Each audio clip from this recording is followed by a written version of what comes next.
Hello student, टीके study classes के YouTube channel में सभी विद्यार्थियों का बहुत बहुत स्वागत है।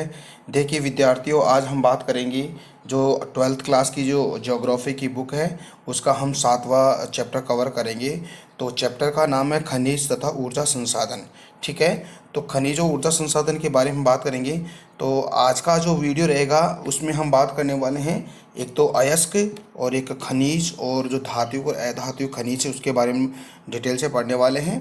तो दोस्तों मेरे साथ आप जुड़े रहेगा और टीके स्टडी क्लासेस चैनल है उसको शेयर और सब्सक्राइब भी करते रहेगा। तो आज हम बात करने वाले हैं यूनिट 3 का 7वां चैप्टर है, यानी कि 7वां चैप्टर, उसमें हम बात करेंगे खनिज और ऊर्जा संसाधन के बारे में। तो स्टार्ट करते हैं आज का टॉपिक। देखिएगा, सबसे पहले हम बात करेंगे अयस्क के बारे में। देखिएगा अयस्क क्या होता है। देखिएगा, जो भी खनिज निकालते हो, ठीक है, और उस खनिज के साथ में जो मिश्रित रूप में जो आपको और दूसरा मटेरियल आपको मिलता है, ठीक है, उसको हम कह सकते हैं अयस्क कह सकते हैं। ठीक है, जैसे हम कह सकते हैं कि जैसे आप प्रॉपर रूप से बॉक्साइट निकाल रहे हो तो उसके साथ आपको जो चांदी है वो अयस्क के रूप में हमें मिलेगी। ठीक है, तो हम अयस्क कह सकते हैं। ठीक है, तो देखते हैं अयस्क क्या होता है। ठीक है, देखते हैं। देखिएगा, ऐसे तत्व जो भूमि के नीचे अथवा चट्टानों के रूप में पाए जाते हैं उसी को हम क्या कहेंगे, अयस्क कहते हैं। उन्हें पृथ्वी पर प्राकृतिक तत्वों के रूप में माना जाता है। जो अयस्क जो होता है उसको हम जो हमारी पृथ्वी पर जो प्राकृतिक तत्व के रूप में उनको मानते हैं। ठीक है, ये विभिन्न प्रकार के पदार्थों के लिए कच्चे माल के रूप में प्रयोग किए जाते हैं। ये जो अयस्क होते हैं, जो हमारा जो रॉ मटेरियल होता है, उस रॉ मटेरियल के रूप में इसको हम प्रयोग में लेते हैं। अयस्क से खनिज प्राप्त होते हैं। अयस्क का कोई निश्चित रासायनिक संगठन नहीं होता है, यानी कि जो अयस्क होता है वो हमें खनिजों से ही प्राप्त होता है। ठीक है, यानी कि कोई प्रॉपर तरीके से कोई खनिज निकाल रहे हैं, उसके साथ जो भी खनिज हमें आपको प्राप्त हो रहा है तो उसको हम अयस्क कह सकते हैं। तो अयस्क से खनिज प्राप्त होते हैं। अयस्क का कोई निश्चित रासायनिक संगठन नहीं होता है। ठीक है, क्योंकि आपको पता है कि हम आगे जाके हम बात करेंगे जो खनिज है, खनिजों को रासायनिक और जो भौतिक, यानी कि रासायनिक और भौतिक आधार पर उसको हम अनेक भागों में हम डिवाइड करेंगे। तो हम यूँ कह सकते हैं जो अयस्क है उसका कोई रासायनिक और कोई रासायनिक संगठन नहीं होता है। ठीक है, तो ये आपका अयस्क हो गया। ठीक है, अब हम खनिज की बात करते हैं। देखिए खनिज होता क्या है।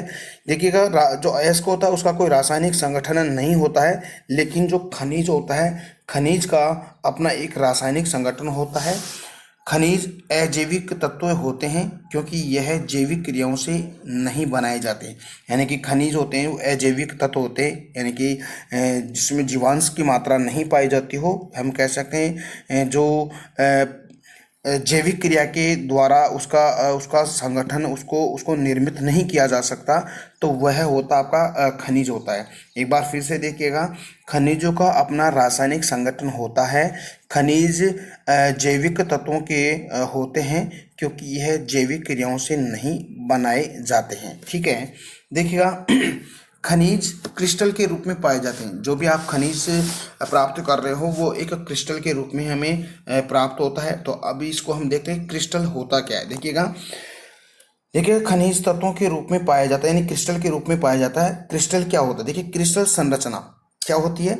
जब किसी तत्व के, यानी कि कोई सा भी तत्व हो, उसके परमाणु या हम यूँ कह सकते अणु एक निश्चित रासायनिक संगठन में विद्यमान होते हैं तो उसको हम क्या कहते हैं, क्रिस्टल के समान संरचना मानते हैं। तो उसी को हम क्रिस्टल के समान संरचना या क्रिस्टल संरचना हम कह सकते हैं। ठीक है, खनिज किसी न किसी अयस्क से प्राप्त किए जाते हैं। हम यूँ कह सकते हैं कि को खनिज होता है, हम किसी न किसी अयस्क से हमें उसको हम प्राप्त करते हैं। और अयस्क अपने आप में एक भौतिक पदार्थ होता है, यानी कि खनिज होता है किसी न किसी अयस्क से प्राप्त होता है। और अयस्क अपने आप में एक भौतिक पदार्थ है। इसीलिए खनिज जब प्राप्त किया जाता है तो उसे अजैविक क्रिया कहते हैं। इसीलिए हम कह सकते हैं कि खनिज जब अयस्क से प्राप्त किया जाता है तो उसको अजैविक क्रिया के रूप में हम मान सकते हैं। तो ये आपका खनिज हो गया। अयस्क और खनिज के बारे में मैंने आपको बता दिया है। अब देखिएगा एक विशेष बात देखते हैं नोट के रूप में। देखिएगा अयस्क व खनिज जब तक वह चट्टान में दबा है, देखिएगा सुनिएगा बहुत इंपॉर्टेंट बात आई निकल के आ रही है यहाँ पे कि अयस्क व खनिज जब तक चट्टानों में दबा है और मनुष्य के आर्थिक उपयोग में नहीं आता है तब हमें उसे प्राथमिक क्षेत्र में शामिल करते हैं। यानी कि कोई सा भी अयस्क है या हम कह सकते हैं खनिज है, जब तक वो चट्टानों में दबा है और मनुष्य के उपयोग में यानी कि आर्थिक उपयोग में नहीं आ रहा है तो उस खनिज और अयस्क को हम जो आपका जो प्राइमरी सेक्टर होता है, प्राथमिक सेक्टर है यानी कि प्राथमिक क्षेत्र में उसको शामिल करते हैं। कैसे, आगे बात करते हैं।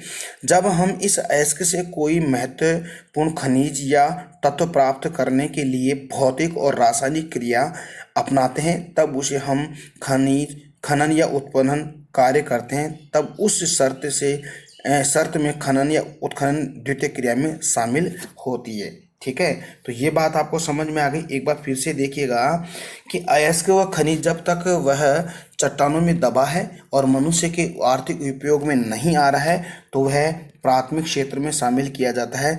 और जब वह अयस्क या खनिज भौतिक और रासायनिक प्रक्रिया के रूप में हमें प्राप्त होता है और प्राप्त होने के बाद में ये फिर जो आपका जो सेकंड सेक्टर है यानी कि द्वितीय क्षेत्र है उसके अंदर वो शामिल हो जाता है। ठीक है, अयस्क जब तक पृथ्वी के अंदर है तब तक प्राथमिक क्षेत्र का विषय है और जब उसे बाहर निकालकर महत्वपूर्ण किया जाता है तो वह फिर किस में आ जाता है, यानी कि वह द्वितीय क्षेत्र में आ जाता है, द्वितीय क्षेत्र का विषय हो जाता है।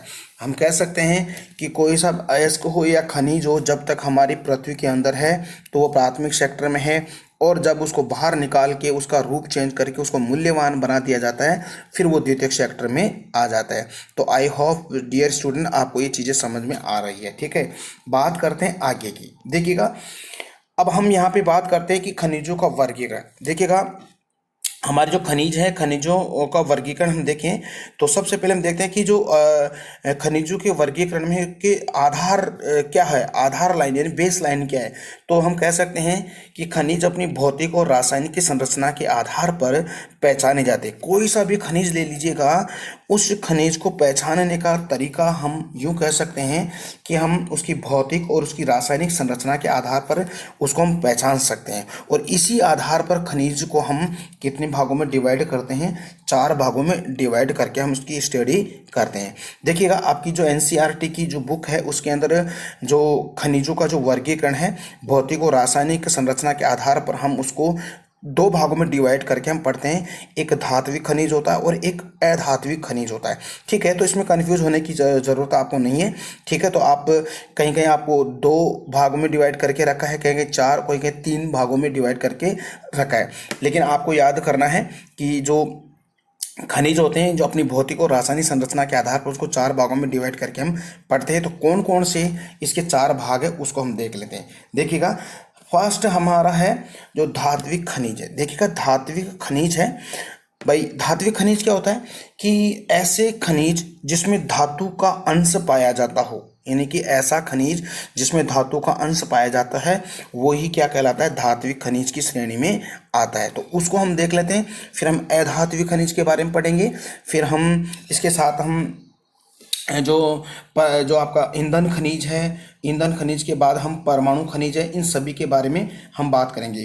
तो ये 4 भाग हो गए। कौन कौन से हो गए दोस्तों, एक बार इसको देख लीजिएगा। एक तो आपका हो गया धात्विक खनिज, सॉरी एक तो आपका क्या हो गया धात्विक खनिज, ठीक है।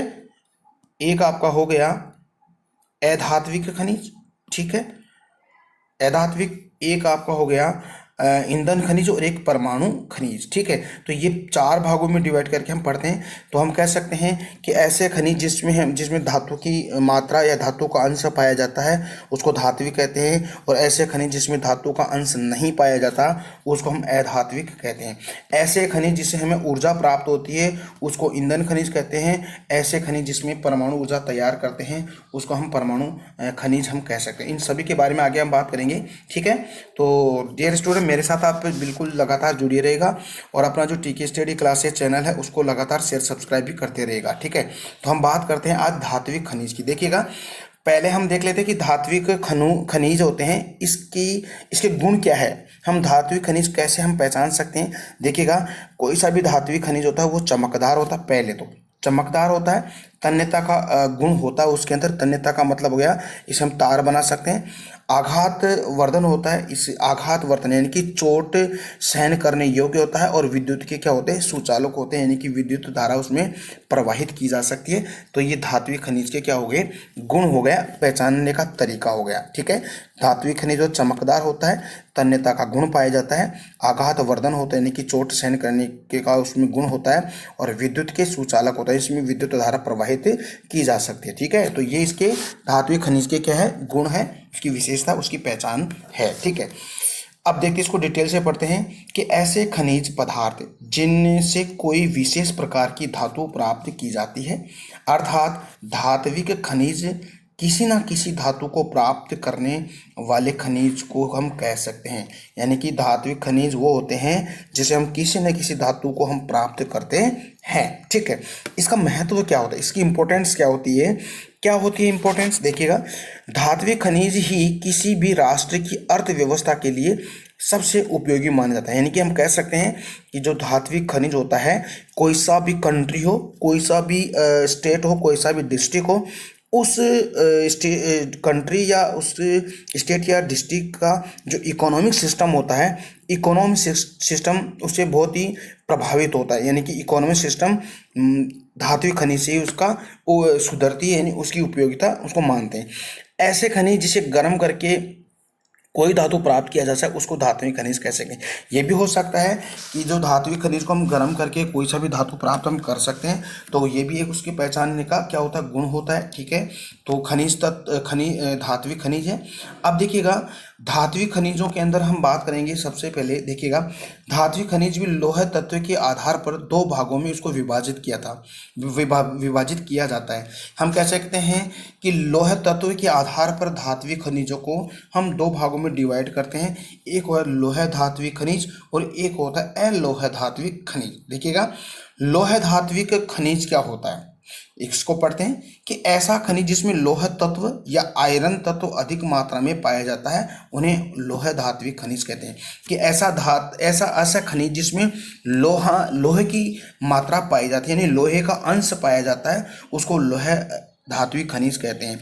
और ऐसा खनिज जिसमें लोह धात्विक खनिज का कोई किसी प्रकार का अंश नहीं पाया जाता उसको अलोह धात्विक खनिज की श्रेणी में रखते हैं। तो सबसे पहले हम लोह धात्विक खनिज की बात अगर करें तो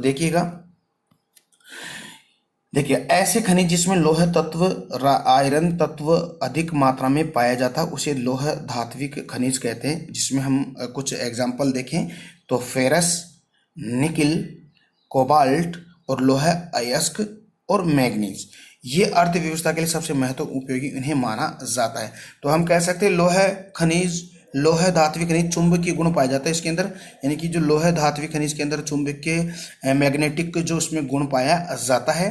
तो ऐसे लोह धात्विक खनिज में लोहांश की मात्रा अधिक पाई जाती है, जिसमें हम कह सकते हैं फेरस है, निकल है, कोबाल्ट और लोह अयस्क मैग्नीज है। अब हम बात करते हैं जो आपका अलोह धात्विक खनिज, उसको हम देख लेते हैं। सबसे बात अगर करें पहचानने का तरीका देखें तो जो मैग्नेटिक गुण नहीं पाया जाता, ठीक है, यानी कि चुंबकीय गुण नहीं पाया जाता है, ठीक है, अलोह धात्विक में। तो इसको पढ़ते हैं कि ऐसे धात्विक खनिज जिसमें लोह तत्व नहीं पाया जाता उसे अलोह धात्विक खनिज कहा जाता है। जिसमें कह सकते हैं कि सोना है, सोना में लोहा नहीं पाया जाता है, चांदी उसमें लोहा नहीं पाया जाता है, तांबा है, प्लेटिनम है, टंगस्टन है, सीसा जस्ता है, इनमें लोहांश की मात्रा नहीं पाई जाती है। इसलिए इन सभी खनिजों को हम किस श्रेणी में रखते हैं, अलोह धात्विक खनिज में रखते हैं। और इसमें मैग्नेटिक गुण नहीं पाया जाता है, यानी कि चुंबकत्व गुण नहीं पाया जाता है। तो आई होप डियर स्टूडेंट ये आपको समझ में आ गया। हम यूँ कह सकते हैं कि धात्विक खनिज वो किसे कहते हैं कि जिसमें धातु की मात्रा पाई जाती है उसमें धात्विक खनिज कहते हैं। इसका गुण पहचानने का गुण ये है कि धात्विक गुण चमकदार होता है, तन्यता का गुण उसमें पाया जाता है, और आघात वर्धनीय होता है, और विद्युत का वह सुचालक होता है। और उसको भी लोह तत्व के आधार पर हम दो भागों में डिवाइड करके हम पढ़ते हैं, यानी कि लोह धात्विक खनिज जिसमें मैग्नेटिक गुण पाया जाता है, और इसमें लोहांश की मात्रा पाई जाती है जिसमें हम कह सकते हैं फेरस, निकल, कोबाल्ट, लोहा, एस्क और मैग्नीज। ऐसे खनिज जिसमें जो लोहा चुंबकीय गुण नहीं पाया जाता और लोहांश की मात्रा नहीं पाई जाती उसको अलोह धात्विक खनिज कहते हैं, जिसमें सोना, चांदी, तांबा, प्लेटिनम, टंगस्टन, सीसा और जस्ता। तो ये तो हमने धात्विक खनिज की बात हमने कर ली। अब देखिए अधात्विक खनिज की हम बात करते हैं। देखिए अधात्विक खनिज क्या होता है, यानी कि धात्विक खनिज क्या होता है जिसमें धातु की मात्रा पाई जाती है, और अधात्विक खनिज क्या होता है जिसमें धातु की मात्रा नहीं पाई जाती, उसको हम अधात्विक खनिज की श्रेणी में रखते हैं। ठीक है, तो हम देखते हैं कि इसको पहचानने का तरीका क्या है। अधात्विक खनिज में यानी कि ये भंगुरता का गुण पाया जाता है। कहने का मतलब पीटने पर ये टुकड़े हो जाता है, इसको याद रखिएगा। अधात्विक में तो क्या होता है, अधात्विक तो में चमकदार होता है, तन्यता का गुण पाया जाता है, आघात वर्धनीय होता है, विद्युत का सुचालक होता है। और अधात्विक में इसके किसी प्रकार का गुण नहीं पाया जाता, सिर्फ इसमें भंगुरता का गुण पाया जाता है। हम यूँ कह सकते हैं अधात्विक खनिज को अगर आप पीटोगे तो उसके टुकड़े टुकड़े हो जाएंगे, तो इसी को हम कह सकते हैं अधात्विक खनिज। देखिए इसको पढ़ते हैं। ऐसे खनिज पदार्थ जिन्हें गर्म करने से, या हम यूँ कह सकते हैं रासायनिक क्रिया का प्रयोग करने से उनसे कोई भी धातु प्राप्त नहीं होती है, उन्हें हम अधात्विक खनिज कहते हैं। ठीक है, तो ये बात आपको समझ में आनी चाहिए। अब अगर हम इसकी इंपॉर्टेंस की बात अगर करें तो ऐसे अधात्विक खनिजों का सबसे ज़्यादा प्रयोग किस में किया जाता है, क्या कंस्ट्रक्शन एरिया होता है, यानी कि जो कंस्ट्रक्शन का काम होता है, यानी कि भवन निर्माण होता है, भवन निर्माण में ये काम में आता है। ठीक है, तो ये इसका उपयोगिता, इसकी महत्वता क्या हो गई कि धात्विक खनिज किसी भी राष्ट्र के अधिकांश भवन निर्माण में किया जाता है, कुछ महत्व औद्योगिक क्षेत्र में भी किया जाता है। अब अधात्विक खनिज के कौन कौन से खनिज है उसके हम देख लेते हैं। अधात्विक में जिप्सम आता है, चूना पत्थर आता है, संगमरमर आता है, फोलस्फार आता है, एस्बेस्टस आता है, रॉक फॉस्फेट आता है, जास्पर, वलस्टोनाइट, पोटास, किया पत्थर, soapstone, Kota stone, bentonite, barytes, quartz, china clay, fire clay, marble, granite, अब्रक, डोलोमाइट, और एक है आपका, ये क्या है, इसमें एक मिनट दोस्तों, ये है आपका बर्मी क्लोराइट, यानी कि बर्मी क्यूलराइट। ठीक है, तो ये सारे के सारे अधात्विक खनिज के उदाहरण हैं, तो आप इसको लिख लीजिएगा। ठीक है, तो दो हो गए धात्विक खनिज और अधात्विक खनिज। तीसरा टाइप है इसका ईंधन खनिज। देखिएगा दोस्तों, ईंधन खनिज क्या होता है उसको हम देख लेते हैं कि ऐसे खनिज पदार्थ जिनका प्रयोग ईंधन के रूप में किया जाता है, यानी कि ऊर्जा प्राप्त करने में किया जाता है, जिससे बिजली बनाना, वाहनों के प्रयोग में आदि में किया जाता है, तो वो ईंधन खनिज कहलाता है। हम यूँ कह सकते हैं कैसे, जैसे लिग्नाइट जैसे कोयला है, पेट्रोल है, डीजल है, केरोसिन है, एलपीजी गैस है, सीएनजी गैस है, और मेथेन है वगैरह है, ये सारे के सारे क्या है, ईंधन खनिज में आते हैं। तो फ्रेंड्स हम आगे इन एक एक के बारे में पढ़ेंगे। ठीक है, अब है परमाणु खनिज। परमाणु खनिज देखिएगा, ऐसे खनिज जिनका प्रयोग परमाणु ऊर्जा के लिए किया जाता है, या इसमें परमाणु विस्फोटक पदार्थ यानी कि न्यूक्लियर बम बनाने में किया जाता है। जैसे हम कह सकते हैं जो लिथियम है, यूरेनियम है, बेरिलियम है, थोरियम है, ये सारे के सारे फ्रेंड्स ये परमाणु ऊर्जा के क्या है, उदाहरण है। तो दोस्तों आज का वीडियो कैसा लगा, उम्मीद करता हूँ कि आज का वीडियो अच्छा लगा है। अगर आपको अच्छा लगा तो प्लीज़ टीके स्टडी क्लासेस चैनल है उसको लगातार शेयर सब्सक्राइब भी करते रहेगा। तो फिर हम कल इसी 7वां चैप्टर है उसको हम आगे बढ़ाएंगे। तब तक मेरे को इजाज़त दीजिएगा। नमस्कार, जय हिंद, जय भारत, बाय बाय।